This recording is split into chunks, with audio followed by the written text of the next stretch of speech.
had tried to throw a brick at the cars racing. How do you do this? This is a brand new lock. Unless we had to yeah. I don't need keys for this. So this recently happened. I started a live stream show here on YouTube, and we went down to the trailer park, and then Dave said they found the bag, and they had just... So they threw a bag of in the dumpster because the police told them to. My tenants found a duffel bag full of an illicit substance. Yeah, it was sparking. My contractor got electrocuted. It's not supposed to be like this. I mean, I'm not complaining too much that these steps are very far away. But... And I think the tenant stole the steps off a trailer. Welcome to my trailer park. Now, before we begin, I do want to mention that not everything is bad at the trailer park. In this live stream, I actually made the most money on camera ever. And the trailer park is really looking good. So not everything is terrible, but this is what I have to deal with as the CEO of a company here in Ohio. Let's go. All right. Here's the trailer park. This is north. So this is the west side of the trailer park. And it is the side that, for better or worse, we thought that this whole entire side of the trailer park would be the harder one to get out. Oh my gosh, someone broke the window there. We figured this side would be the harder to get done side, and that this side had more better trailers. The problem was, and this is a coronavirus thing, electric meters. We just could not get electric meters to save our lives. So it just took us forever to get these. So this is the one where I had people die in, this trailer sadly, and someone's come by and they have broken out the windows. Someone broke this window out, and like I've said, as time goes on, now that I've got a full-time assistant and we're actually working on this stuff, here's more windows that are broken out, and someone took a BB gun. Hey, that's exactly what I want to see as a BB. So as time goes on, what we're going to do is just start putting freaking hidden cameras and all this, and I'm going to start my own ghetto trailer park boys show, and we're going to catch the people doing it, and we're either going to put them in jail, or we're going to ruin their life through social media, because I do happen to own the newspaper here. The newspaper that found out that they were operating a chop shop out of one of my other places. But what would you guys think about me building tiny houses instead at the trailer park? That's kind of a loaded question. Of course I want to do it. We're looking at a couple different concepts on how to do things differently here at the trailer park, and I've got enough lots for like 6 of them. We're going to see if we can find Justin here. They are just absolutely kicking butt with these trailers. The trailer park is now cash neutral. We're not losing any money on it. We're not making much money on it. We're like making maybe $500 a month now. We've just had 2 trailers get approved by the state of Ohio, and we've got like another 4 more that they're working on right now. Hey, Justin. Hey. They complained to you and they complained to me. Was it Lot that was accused of racing their cars up and down the middle, almost hitting kids? Whose kids did they almost hit? Lot? Yeah, I think so. I know if it was Lot or 20 kids. Well, they did hit Dave's truck. And then... Is that, oh, yeah, that's where that came out of. They hit his truck and trailer, didn't they? Yeah. And is that when we put an eviction notice on their door, or had we threatened to evict them? I'm trying to figure out the time frame for everybody on the video. Yeah, they got notices because they had like 6 cars also. So they had 6 cars. They were racing trailers, almost running kids over. I had somebody that told me that they either had tried to throw a brick at the cars racing, or someone was successful. Had you heard anything about that? Yeah, something like it. Jeremy, for Sidepost, sent me the copy of the police complaint. The one that got arrested? Oh, did they get arrested? Because in the police complaint, there wasn't a... Yeah, so the dude that Sidepost shared, he was the first one that was down here got arrested. He got out of here before the cops came. Okay. And then the second ones, they got their names. Lot 5 has their name.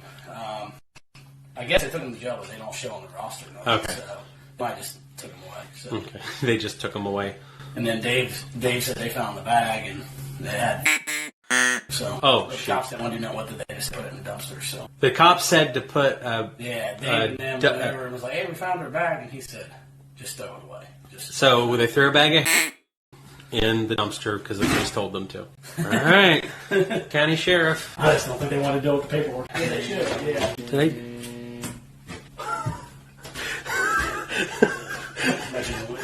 It's a blower motor for this furnace. You turn the light on, and the blower motor for the furnace turned on. Yeah, it was sparking. Where's the bathroom fan? Oh. No, it's here. It sounds like the squirrel motor there. Unless there's a short in something else. So if it wasn't clear, just in that short clip, Justin got electrocuted because of an improperly wired light switch. Tenants of mine had discovered a magical spoonie substance which led to the arrest of 2 people at the trailer park, and we did confirm that somebody had a brick thrown at them because they were racing at the trailer park after I had threatened to evict them. We're now going to go to the trailer that I've just been told was abandoned by people who had moved 9 people into the trailer outside of the lease. How do you do this? This is a brand new, unless we had to. So this was a fully renovated trailer, and I've got the pictures to prove it. It smells awful. They had 4 dogs, 2 cats, 9 people living in this trailer. And my assistant that I had hired, as far as I'm concerned, was not doing their due diligence and listening to me. We had professional cleaners in here to clean this trailer up. This is 2 months of dirt. This is what they managed to do to the trailer in 2 months. Now, we issued them an eviction notice, and they did leave without us having to take them to court. But how much do you think, generally speaking, this trailer is going to cost me to fix? Notice that we have no floors in here. We had put brand new laminate down.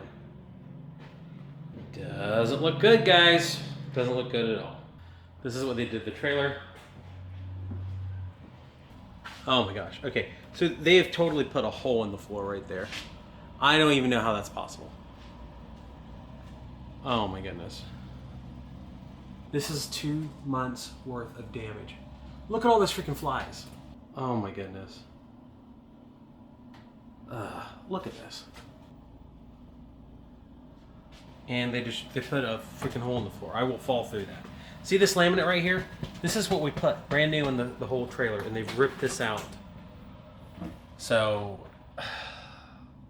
from what I was told, CPS came in, and because there were 8 little kids living in here, they took the kids.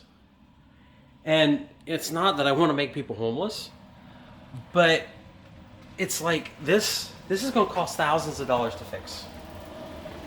And, you know, who pays the bill? My company pays the bill. And we can only recoup it through increased prices on everybody else. There on that trailer is, they moved 9 people into it technically.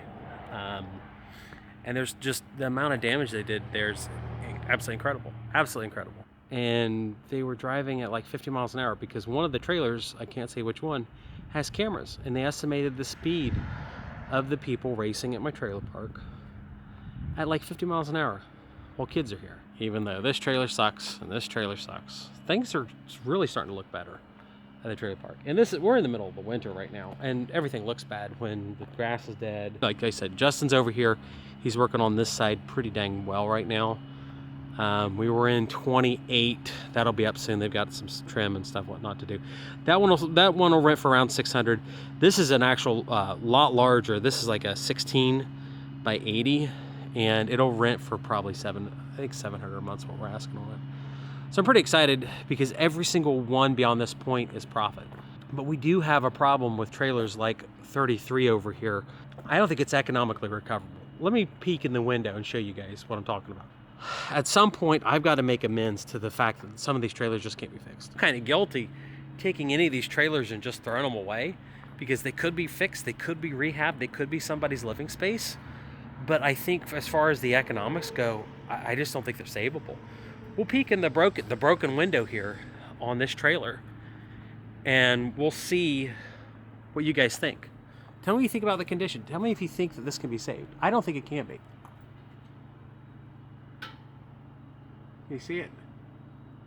It looks like absolute crap, and I don't think that I can salvage it. Everything can be fixed for the right price, but if I spend $30,000 fixing it with the current coronavirus prices, like everything's still expensive. Labor's super expensive.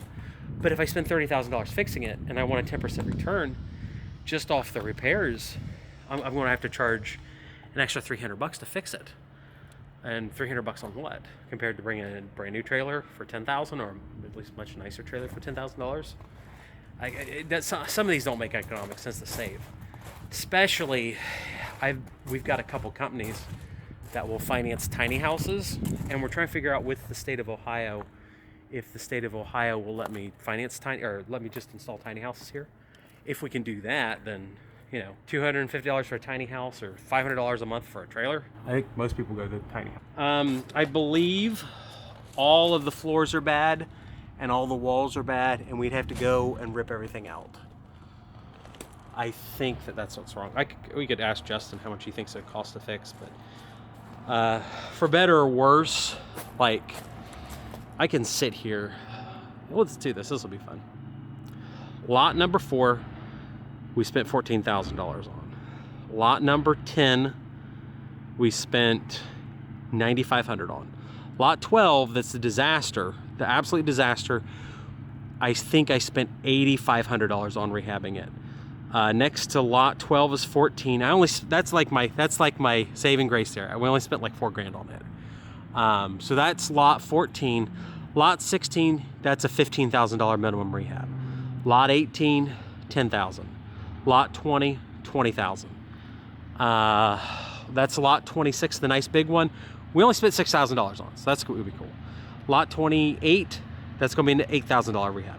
Lot 30, 34, 36, 38, 40, 42, 44, 46. From that blue and red one all the way over here, I'm estimating an average of $12,000 per rehab to fix these trailers up.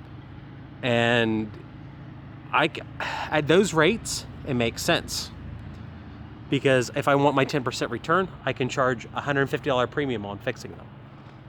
Lot 33, $30,000. Lot 35, and it's not too bad. That's probably $12,000. I'm guessing $14,000. That one over there is like 8. The one next to it, 20. The one next to it, 30, maybe 25. Lot 45 there, almost on the end. That one's pretty trash. That one's going to be about $6,000. I hate using this term because I use it all the time. It is what it is. But you look at these prices, I've still got an outlay still yet to pay on this trailer park of probably $100,000. And we haven't made any money off of it. We haven't made anything off of it. We're breaking even, which is good.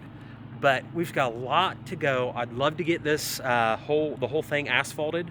I'd like to put in a nice parking lot, maybe a playground. We've thought about building like mini storage units for the tenants here. I could get that done for like $25,000. I'd like to get some perks for this park to make it look nicer than it does, but everything comes at a dollar value, and sometimes that dollar value is really high, and for better or worse, I've got to justify everything that comes in here, comes out of my mouth as far as prices go. Because if you were one of my investors and I had said, oh, we're only going to spend $1 million on this park, ends up being $1.5 million, and we only make the same amount of money off of the rehab or off of the revenue for it, you'd be furious at me. And now we're making more money as it is right now because coronavirus pricing's increased so much, but it's still it's insane. So here's my question. Am I better spending my time and money on putting some tiny houses in here instead of trailers, trying to figure a pathway to legally set them up here in the state of Ohio? And will there be enough money to go in and do it properly? Let me know in the comments section, and be sure to like the video and subscribe if you already haven't. And especially stick around on the channel to watch. We have a revolt on our hands. You ready? You ready? Deal is, like, I have so much interesting stuff happen. On this stream, we already found a duffel bag full of illicit substances, or we already had to deal with a duffel bag of illicit substances. The laundromat was busy. I had to go help people out with that. We talked about Eddie's abandoned gym, the problem there, about the potential for me buying an abandoned warehouse. We went to the laundromat. We had some fun things happen there. We came here. We counted this money. This is a normal day for me. Yesterday, I had to deal with, I did a little Twitch stream. I had to deal with A kid falling through this, I say kid, an 18-year-old adult fell through the ceiling of a house. He stepped on the wrong cross beam, he fell through the ceiling. My life deals with all this different thing, and it's like, if I could film the whole entire day when I get into these situations, I would have my own show. So, all right, guys, let's go and do this before